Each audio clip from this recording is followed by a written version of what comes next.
Hi, I'm Doris with dorisyogatherapy.com. Today I will show you part 1 of exercises for back and sciatic pain reduction.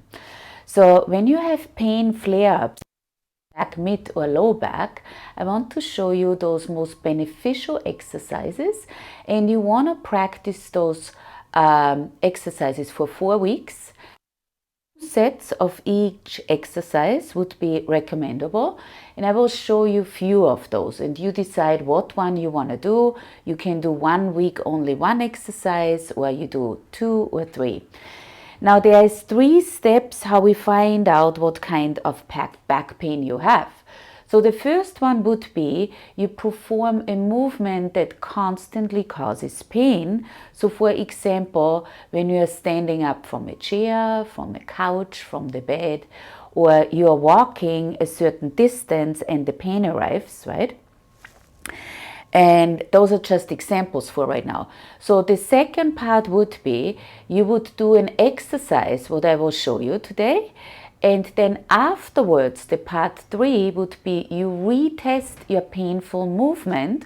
Let's say you're getting up from the chair or the couch, and if the pain is reducing. So that would be that kind of checking in 1 week. Maybe you want to even have a journal and write down the pain is getting better with this pose. So you find out down the road few poses, you will stay with that for quite some time, and then the pain will definitely be reduced. So let's get into it. The first one would be when you too much arch in your low back, and this is usually could be created from childbearing or locking your knees or poor posture and butt strength, or bending, walking habits, stress and anxiety response, right? And so, for example, I want to show you. So when you are lying down on your back, so let's say you're just like lying down on your back, and you feel pain somewhere in your back. So that tells you, like, you can detect if it's in your low back, if it's more in your upper back. In the moment you bring your knees up and you have your hands on your knees, the pressure should go away from your low back. So your low back is more pushing down towards your mat, right? And that's what, when we are arching too much in the low back. When this feels better, instead of lying right here, you immediately know you have a low back issue, and that could be related to sciatic pain, right? Once the knees are higher up. So I recommend, for example, when you're in bed lying down, you want to have a roll or some support underneath the knees so it takes the pressure off of your low back. So that's how you find out where your back pain is. And first I'm like pulling out the back pain in your low back. So I want to show you now a few standing postures, and one of the most important thing is like how we are standing, if you're standing in the right alignment, and then some weight bearing postures standing on one leg. And those are now 3 different exercises what I want you to do. So here we go. You are standing up, and the right posture in standing up would be our feet should be always the width of our hip. That's the right posture. So those are now 3 exercises what I want to show you. The first one is the posture when you are standing up, simply standing up. Your feet should be always the width of your hip joint, so they are not together. I mean, there would be no harm when you have them a little bit wider, but ideally they should be hip width apart, and the toes are lined up. You put equal pressure on the ball of the foot and on your heel. Now, when you look from me from the side, a lot of people, and especially women, have a swayed back. That could be related to wearing always high heels, or it could be just in general, like you have like more like a swayed back, right? So what you want to do here, you want to slightly bend the knees so you're not overextending, what I said before. That comes from bad posture, right? Overextending the knees are slightly bent, and you're tucking your tailbone. So this way you are protecting your whole low back, your whole spine is this way protected. Now sometimes you just like lift up with one leg and then with your other leg, just gently lifting up, just testing where your balance is, right? And when we are going into weight bearing, that would be you lift one knee up and bring it down, and you lift another knee up and bring it down. You could also just hold on wherever you can hold on. I'm just pulling in now a chair just so you see that you could hold on to the chair and you lift one leg up, and let's say you count here to 10, and then other leg up and you count to 10. That's the easy way. That's the first phase. The second phase, when you want more challenge, you take an inhale, exhale back down. Inhale, exhale back down. You can do that exercise like up to 10 times, and you do 2 sets, what I said earlier, right? So let's say you do this 10 times on one side, and then you do it 10 times on the other side. So that would phase 2. When you want the more difficult one, that would be with a resistance band. And you put a resistance band on by above your ankles, and you're just reaching it out and back and out and back. You could alternate. You could also stand like this way, like when you feel more comfortable, right? And you are moving in and out. So this is like the phase 3. I probably suggest in the beginning just to test where you are without the strap, right? Without your resistance band. So those are the different options. Now I'm showing you an exercise what is very beneficial, since when we are weak in standing and in balance, most likely it's related to your butt. And so for that reason we are, let's call it like butt pumps, right? You can do those standing up, holding on to the chair like with the whole hands down, or you come on your knuckles and you bring your knee up, and then you pump it up. So you take 1, flex the foot, 2, 3, 4, 5, and you can do the whole thing on the other side. You bring your knee up, flexing the foot, 1, 2, 3, 4, 5. So this is the option with holding on.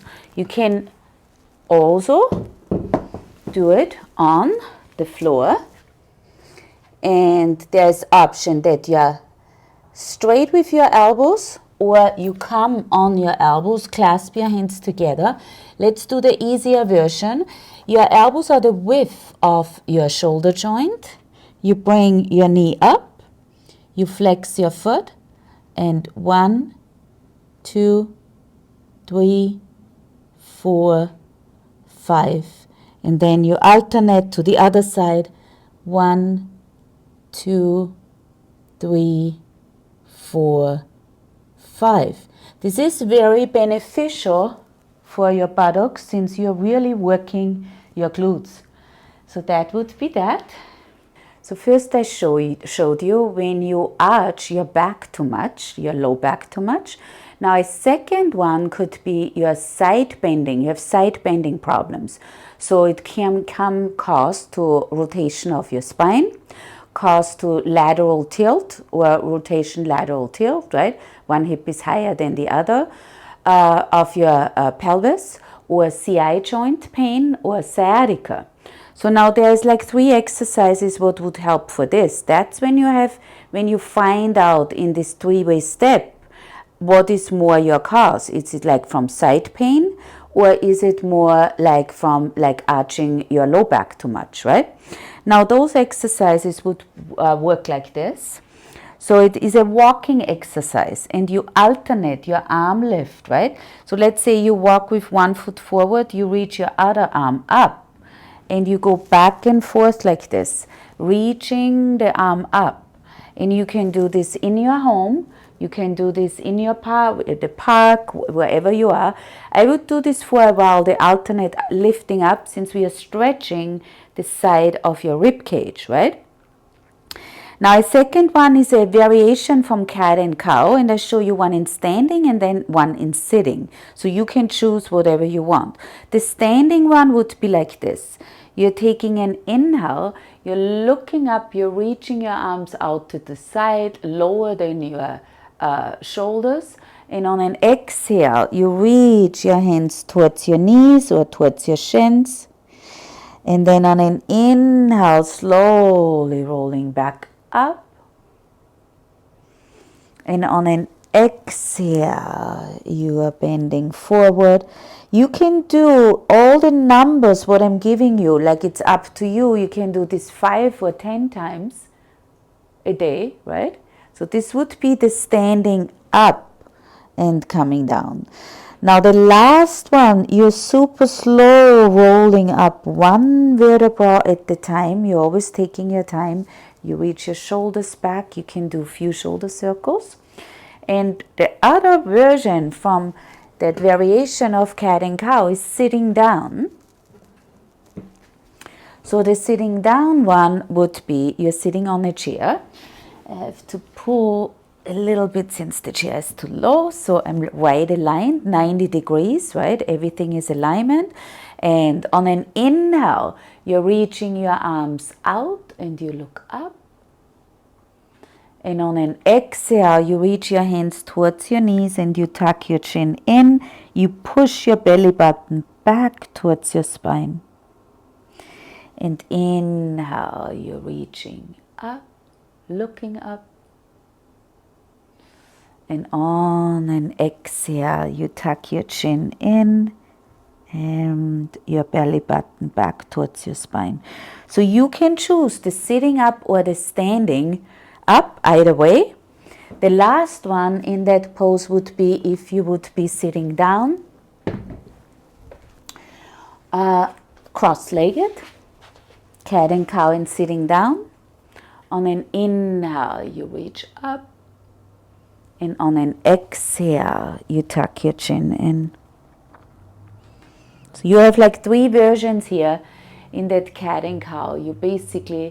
You are adjusting your whole torso, right? So those are those options. And now the last one would be from that set of for your side pain, what you have, alternate knee hug. So you're coming all the way down on your back. An alternate knee hug is a really good one, especially after walking. You can clasp your hands around your knee and you stretch your other leg up, become a little bit higher up here.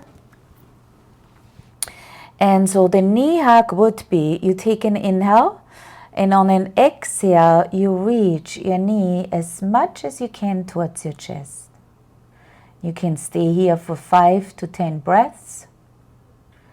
And then afterwards, you just relax your other leg down and you hug your opposite knee. Take an inhale and on an exhale, you reach your knee towards your chest. When you want to feel that stretch, it's an alternate stretch of your whole back, of your whole torso. You can press the opposite knee down and flex the foot.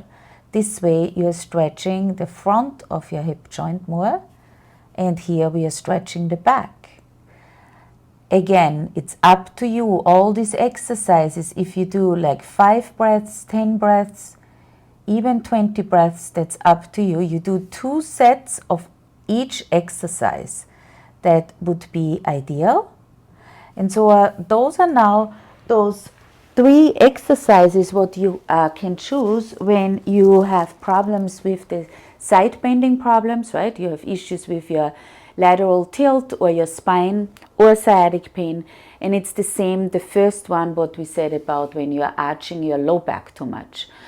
So that completes today our video, my video, what I want to show you and share.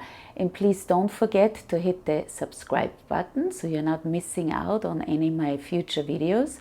And the second part will come in my next video. Thank you so much.